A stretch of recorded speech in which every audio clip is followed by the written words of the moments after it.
پیارے بچوں، آج ہم سوالات کریں گے۔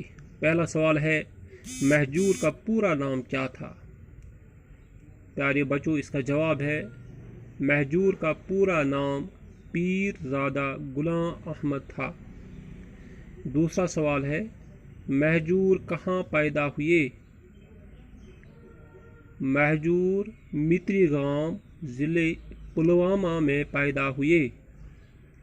مہجور نے ابتدائی تعلیم کہاں حاصل کی؟ مہجور نے ابتدائی تعلیم اپنے گھر سے حاصل کی۔ اب اس کا چوتھا سوال ہے،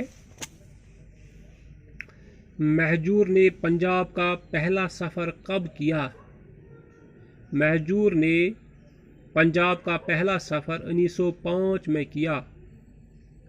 مہجور نے شعر گوئی کا باقاعدہ آغاز کب کیا؟ مہجور نے شعر گوئی کا آغاز 1905 میں پنجاب کے سفر کے دوران کیا۔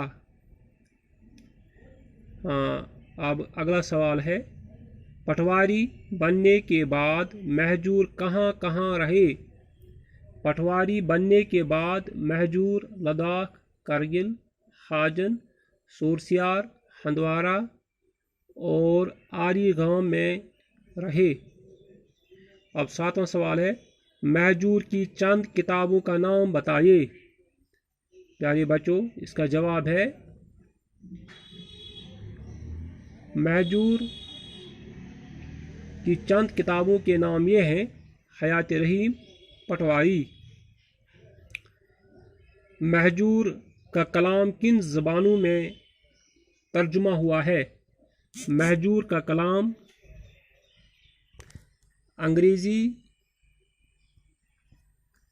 مہجور کا کلام انگریزی، ہندی اور اردو زبانوں میں ترجمہ ہوا ہے۔ ریاست سے باہر مہجور کہاں کہاں گئے؟ ریاست سے باہر مہجور دہلی اور پنجاب گئے۔ مہجور نے وظیفے کی پہلی قسط کب وصول کی؟ مہجور نے وظیفہ کی پہلی قسط 8 اپریل 1952 میں وصول کی۔ مہجور کا انتقال کب اور کہاں ہوا؟ مہجور کا انتقال اپنے گاؤں متری گام میں 9 اپریل 1952 میں ہوا۔ مہجور کا مزار کہاں ہے؟ مہجور کا مزار اتھواجن میں ہے۔ مہجور نے اپنے کلام میں کن کن باتوں پر زور دیا ہے؟ مہجور نے اپنے کلام میں اتحاد، بھائی چارہ اور وطن پرستی پر زور دیا ہے۔